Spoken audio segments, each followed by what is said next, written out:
تو یہ بات ان کی آنکھیں اندھی نہیں ہیں، وہ ان کے دل اندھے ہیں جن کو بات کی سمجھ نہیں آ رہی جو ان کے سینوں میں ہے۔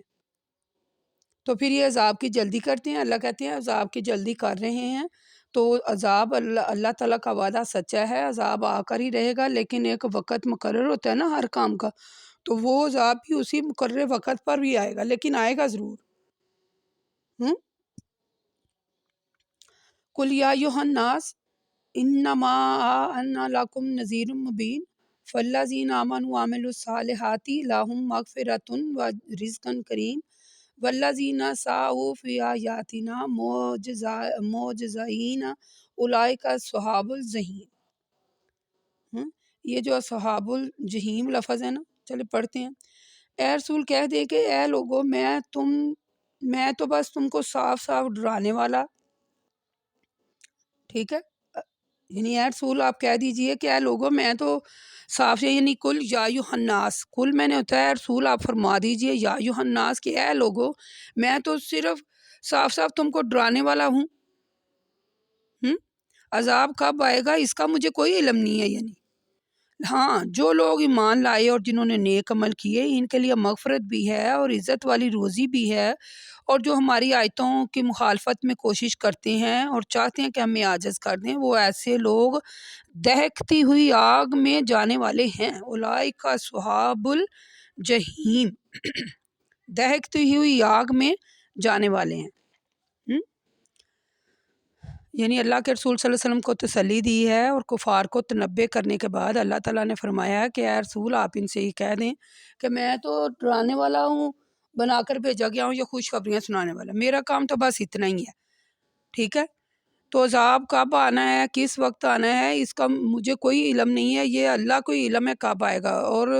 میں تو تمہیں بس ڈرا رہا ہوں۔ لیکن جو لوگ ایمان لاتے ہیں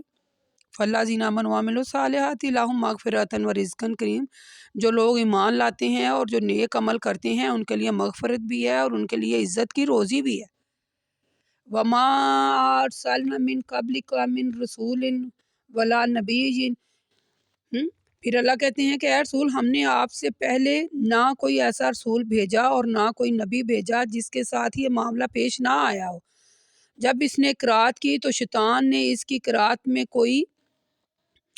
یعنی مثلا شیطان نے اس میں کچھ نہ کچھ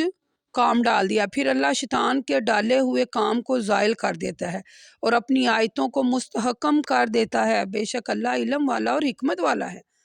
یہ اس لیے ہوتا ہے کہ شیطان نے جب کوئی کام مثلا کوئی ڈالا ہوتا ہے تو اس کو ان لوگوں کے لیے ذریعہ آزمائش بنائے جن کے دلوں میں بیماری تھی اور جن کے دل سخت ہو گئے تھے، اور اے رسول یہ ظالم تو بے شک پرلے درجے کی مخالفت میں پڑے ہوئے ہیں۔ اگر شیطان نے غلط بیانی کر کے کوئی بات وحی میں شامل کرنے کی کوشش کی ہے تو اس سے آپ کی رسالت پر تو کوئی حرف نہیں آتا۔ جن لوگوں کو علم دیا گیا ہے وہ جان لیں کہ آپ کے رب کی طرف سے جو وحی آئی ہے وہ سچی ہے، پھر اس پر وہ ایمان لے آئیں اور ان کے دل اللہ کے آگے جھک جائیں، اور بے شک اللہ ایمان والوں کو ہی سیدھا راستہ کی طرف ان کی رہنمائی کرتا ہے۔ دیکھیں بار بار وہی آیات آ رہی ہیں جیسے ہم پیچھے پڑھ کے آئے ہیں۔ یعنی اللہ تعالیٰ نے گزشتہ آیات میں اللہ تعالیٰ نے فرمایا نا، جو لوگ ہماری آیت کے مقابلے میں ہمیں عاجز کرنے کی کوشش کرتے ہیں لیکن وہ اللہ کو عاجز نہیں کر سکتے، ایسے لوگ کہاں جائیں گے؟ دوزخ میں۔ کفار کی یہ کوشش کیا تھی کہ وہ قرآنی آیات کے سلسلے میں کیا کیا حرکتیں کرتے اور کس طرح ان کا مفہوم اور منشا کو زبانی بدلتے اور پھر لوگوں کو بہکاتے۔ پتہ ہے نا وہ قرآنی آیات کے بارے میں کہتے تھے یہ کسی اجمی شخص کا کلام ہے، یہ کوئی شاعر ہے، یہ کوئی ایسے کہا کرتے تھے نا۔ ہم نے پیچھے پڑھا نا سورۃ ابراہیم میں بھی ہم نے پڑھا ان آیات کے بارے میں، یعنی کوئی نہ کوئی وہ قرآنی آیات میں کوئی نہ کوئی کچھ نہ کچھ نکال لیتے تھے کہ یہ ہے، یہ ایسے ہے نا، تو پھر اللہ تعالیٰ نے یعنی انہیں تسلی دی اللہ کے رسول صلی اللہ علیہ وسلم کو کہ یہ پہلے بھی ایسے ہی ہوتا چلا آ رہا ہے، رسولوں کو جھٹلایا جاتا ہے، آیات کو ایسے جھٹلایا جاتا ہے۔ سورۃ مائدہ آیت نمبر 41 اور سورۃ نساء آیت نمبر 81 میں بھی ہم نے پڑھا، سورۃ مائدہ کی آیت نمبر 49 میں بھی دیکھیے گا یعنی اللہ کے رسول صلی اللہ علیہ وسلم کو گمراہ کرنے کی کوشش کے بارے میں ہم نے پیچھے پڑھا تھا، سورۃ بنی اسرائیل، ٹھیک ہے۔ تو یہ جب جب جب بھی سورۃ نابیہ میں ہم پیچھے آیت نمبر 2 تا 5 میں بھی پڑھ کے آئے ہیں، ٹھیک ہے۔ یہ جو کفار ہے، یہ اللہ کے رسول صلی اللہ علیہ وسلم کو جو طرح طرح کے صدمے پہنچاتے تھے، تو پھر اللہ تعالیٰ نے بطور یعنی کہ تسلی دی کہ آپ پریشان نہ ہوں۔ اس کے بارے میں ہم پیچھے بڑی وضاحت سے پڑھے ہیں، سورۃ نام میں، سورۃ رعد میں، وہاں آپ دیکھ لیجئے گا، میں ہائی لائٹ کرواتی ہوں نا جو یاد ان کے بارے میں۔ آگے اللہ تبارک و تعالیٰ کہتے ہیں وَلَا يَزَالُ الَّذِينَ كَفَرُوا فِي مَرْيَةٍ مِّنْهُ حَتَّى تَأْتِيَهُمُ الْمُوعِظَةُ بَغْتَةً أَوْ يَأْتِيَهُمْ عَذَابٌ يَوْمٍ أَقِيمٍ الْمَالِكُ يَوْمَئِذٍ لِلَّهِ يَحْكُمُ بَيْنَهُمْ فَالَّذِينَ آمَنُوا وَعَمِلُوا الصَّالِحَاتِ فِي جَنَّاتِ النَّعِيمِ وَالَّذِينَ كَفَرُوا وَكَذَّبُوا بِآيَاتِنَا فَأُولَٰئِكَ لَهُمْ عَذَابٌ مُّهِینٌ۔ پھر اللہ تبارک و تعالیٰ نے انہی آیات میں اللہ کہتے ہیں اے رسول، کافر تو ہمیشہ اس قرآن کے معاملے میں شک ہی کرتے ہیں یہاں تک کہ قیامت یعنی ان پر واقع ہو جائے گی یا کسی سخت دن کا عذاب ان پر نازل ہو جائے گا، اس دن تو بس اللہ کی بادشاہت ہوگی، وہی لوگ وہ ان لوگوں کے درمیان فیصلہ کرے گا جو ایمان لائے اور جنہوں نے نیک عمل کی ہے، وہ تو نعمتوں کے باغات میں ہوں گے، یعنی جو لوگ ایمان لاتے ہیں دنیا میں اور جو نیک عمل کرتے ہیں وہ تو نعمتوں کے باغات میں ہوں گے، اور جن لوگوں نے کفر کیا ہے، ہماری آیتوں کو جھٹلایا، اور ان کے لیے ذلت امیز عذاب ہے۔ یعنی اوپر جیسے گزر چکا ہے نا، شیطان صفت انسان جو ہے قرآن پاک میں طرح طرح کے اعتراض نکالتے ہیں، اس میں ملاوٹ کرنے کی کوشش کرتے ہیں، جیسے کہ پہلی کتابوں میں بھی ایسے ہی ہوتا تھا، اپنی مرضی کے فیصلے گھاڑ لیتے تھے۔ تو یہ قرآن پاک اللہ کی طرف سے نازل ہوا ہے اور اس کی حفاظت کا ذمہ بھی اللہ کے ذمہ ہے، ٹھیک ہے۔ تو حق کا انکار نہیں کرنا چاہیے، حق کو تسلیم کرنا چاہیے اور ایمان لانا چاہیے اور نیک عمل کرنے چاہیے۔ والذین ہاجرون فی سبیل اللہ ثم قتلوا او ما، یعنی اللہ کہتے ہیں اے رسول، جن لوگوں نے اللہ کے راستے میں ہجرت کی پھر شہید کر دیے گئے یا مر گئے، تو اللہ ان کو بہت عمدہ رزق عطا فرمائے گا، بے شک اللہ سب سے بہتر رزق دینے والا ہے۔ اللہ انہیں ایسی جگہ داخل کرے گا جسے وہ پسند کریں گے، بلا شبہ اللہ جاننے والا ہے اور علم والا ہے، ٹھیک ہے۔ جو شخص کسی کو اتنی ہی تکلیف دے جتنی تکلیف اسے پہنچائی گئی تھی، پھر اس پر زیادتی کی جائے تو اللہ ضرور اس کی مدد کرے گا، بے شک اللہ معاف کرنے والا ہے اور بخشنے والا ہے۔ یعنی اللہ کہتے ہیں آیت نمبر 60 میں، دوبارہ میں آپ کو ترجمہ سناتی ہوں، یہ ذرا ترجمہ غور سے سنیے گا اور اپنا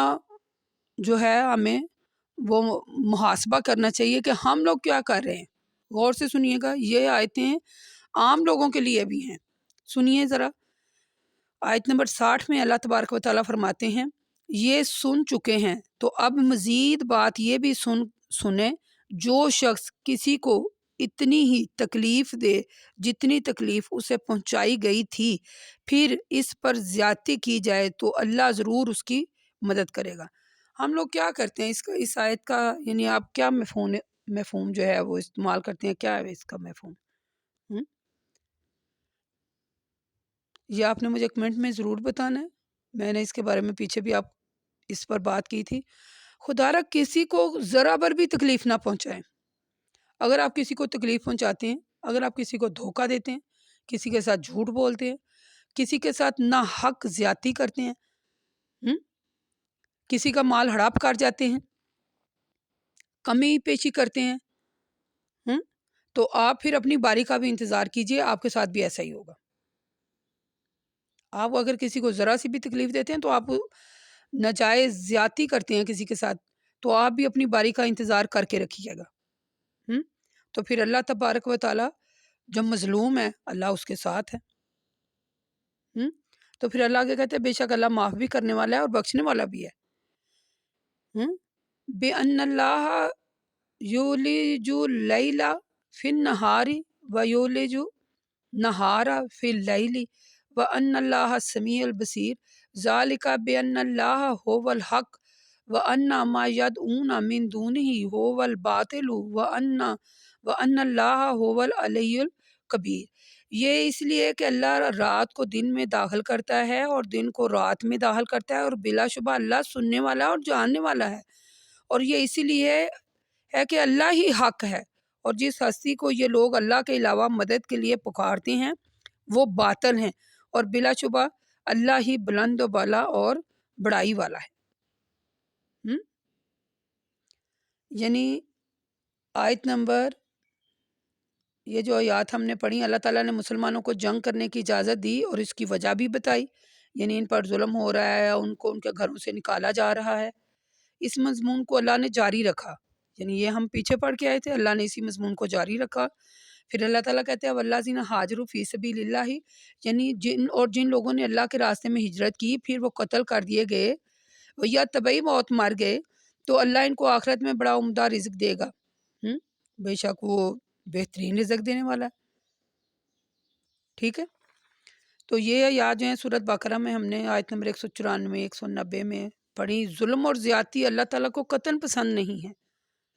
یہی وجہ ہے کہ اللہ تعالیٰ نے کافروں پر بھی ظلم و زیادتی کرنے کی اجازت نہیں دی، کیونکہ تکلیف کا کوئی بھی صحیح پیمانہ نہیں ہوتا، یہ آپ یاد رکھیں۔ لہٰذا تکلیف کا صرف اندازہ ہی کیا جا سکتا ہے کہ جب آپ کسی دوسرے بندے کو اپنی زبان سے، اپنے ہاتھوں سے یا کسی طرح بھی کسی کو تکلیف دیتے ہیں، تو وہ جو بندہ برداشت کر رہا ہوتا ہے اس کا اندازہ صرف اسی کو ہوتا ہے۔ میں آپ کو آسان زبان میں سمجھاؤں، فرض کریں آپ کو بخار ہو گیا، آپ کو بخار ہو گیا، آپ کے سر میں پین ہے یا بخار ہے آپ کو بڑا، یا کوئی ایسی تکلیف ہے، تو جو بخار میں آپ محسوس کر رہے ہوتے ہیں جیسے آپ کا بدن چور چور ہو رہا ہوتا ہے نا، آپ کا بدن چور چور ہو رہا ہوتا ہے، جسم سارا کراہنے لگتا ہے، درد کرتا ہے، وہ جو تکلیف کا احساس آپ محسوس کر رہے ہوتے ہیں وہ کوئی دوسرا نہیں کر رہا ہوتا،